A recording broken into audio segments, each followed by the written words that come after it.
Okay, so have you ever thought about ditching the whole 9 to 5 thing? Yeah. Just living life on your terms, Yeah. not winning the lottery, but strategically building a life where you don't have to work. Oh, yeah, that's the dream, That's right? what the FIRE movement's all about, right? Financial independence, retire early. Yeah. And today we are diving deep into how FIRE is evolving Hmm. in 2025. Yeah. It's really interesting how it's not just about retiring at 30 anymore. It's become more of a philosophy All almost, right. a toolkit for achieving that financial freedom, but on your own terms in your own way. Yeah, that retire early part definitely got me hooked. But um, I got to ask you about these different approaches to FIRE. Sure. What are those all about? So you've got lean fire, right? Which is think extreme frugality. Wow. These are the people who are really trying to reach financial independence as fast as Oh, possible. gotcha. And then you have fat fire. So those folks are aiming for a higher standard of living once they hit retirement. Ah, I see. And then there's the in-betweeners, barista fire, Yeah. where you kind of combining part-time work with semi-retirement. So you're still enjoying some freedom, but you're not completely out of the workforce. Makes total sense why FIRE is blowing up these days. Right. Everyone's feeling burned out. Everyone wants more control over their lives. Absolutely. So let's get down to it. Let's get practical here. Where do you even begin? Well, the first step, and it's a crucial one, is mastering your budget. Okay. You really got to know where your money's going, right? Track your expenses, figure out what you can cut back on, maybe those subscription boxes you're signed up for, Yeah. or that daily latte. Ouch. Yeah. And there are some great tools out there like Mint and Personal Capital Right. to help you keep tabs on everything. Got it. So some FIRE folks suggest shooting for a 50 to 70% savings rate. Yeah. That sounds kind of intense. Well, those high savings rates, they're definitely key for reaching financial independence, more quickly. Right. But it's really about finding what works for you, what you can sustain. Gotcha. And then the next piece is aggressive investing. Okay. Things like low-cost index funds and ETFs, those tracking the S&P 500, or a total market index. Yep. Yep. Those are popular choices for steady growth. Makes sense. And of course, you want to diversify, right? Spread your investments across different asset classes like bonds and international stocks. Uh-huh. To manage that risk. Exactly. Now, it's not all about traditional investments, is it? No. I've been hearing a lot of buzz in the FIRE community about real estate and cryptocurrency. Oh, yeah, they're hot topics for sure. Right. Real estate, especially rental properties, they can generate that passive income, but, there are definitely responsibilities that come along with that. Sure. And cryptocurrency, well, it has the potential for high rewards, but it's volatile. You need to do your research and understand the risks.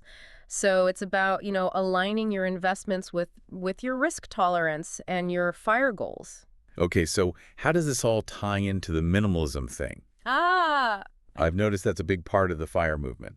it's really about mindful living, Yeah. prioritizing experiences over just accumulating stuff. Right. Recognizing that true wealth isn't, about all those possessions. It's about having the freedom to spend your time how you want to. Yeah, that's powerful. And selling those unused items, downsizing your wardrobe, or even just being more aware of what you're buying, that can really help you save more Right. and align with a more minimalist lifestyle. So let's talk about the income side of things. Okay.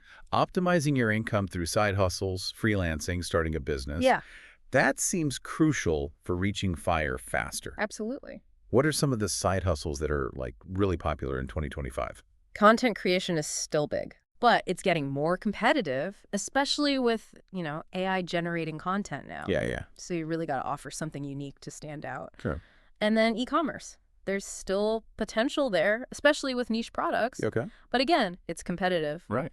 The gig economy is still going strong, though. Uh-huh. Platforms offering freelance opportunities in all kinds of fields. So it's about, figuring out what skills you have that you can monetize and matching them with what people need. Okay, let's be real. Sure. Let's talk about the challenges. Okay. Inflation, healthcare costs, market volatility. Right. How did those affect FIRE in 2025? Well, those are all valid concerns, yeah. Yeah. With inflation, you got to make sure your investments are earning returns that are higher than the rate of inflation. Right.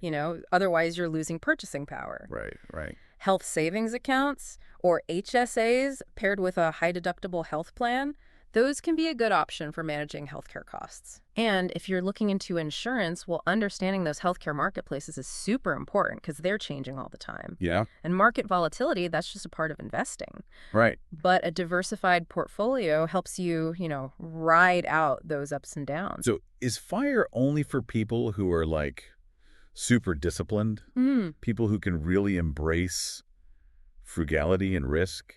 It seems pretty tough. It's not just for the super disciplined, no. Okay. But you definitely need some discipline and a willingness to make some changes to your lifestyle, that's for sure. Right.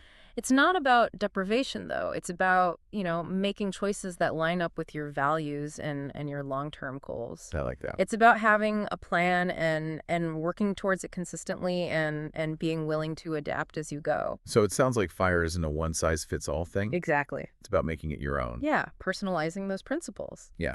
to fit your goals, your lifestyle, whether it's lean FIRE, fat FIRE, or somewhere in between. Right, right. Financial independence is achievable at any age, really, if you've got a plan, you're putting in consistent effort, and you're willing to think differently about work and money. So it's about reclaiming control over your time and money. Exactly. It's a path. It takes work. It takes a shift in perspective. It does. But the rewards are, potentially huge. Definitely. And remember, the first step is often the hardest. So educate yourself, explore the different approaches to FIRE, and really think about your financial situation and what you want for the future. Take a look at where you are now and where you want to be. So here's a final thought for you. Okay. Imagine yourself 5 years from now, Right. living a life where work is optional and your time is truly your own. What's one step, just one step you can take today to get closer to that vision of financial independence? That's a good question to think about. Yeah,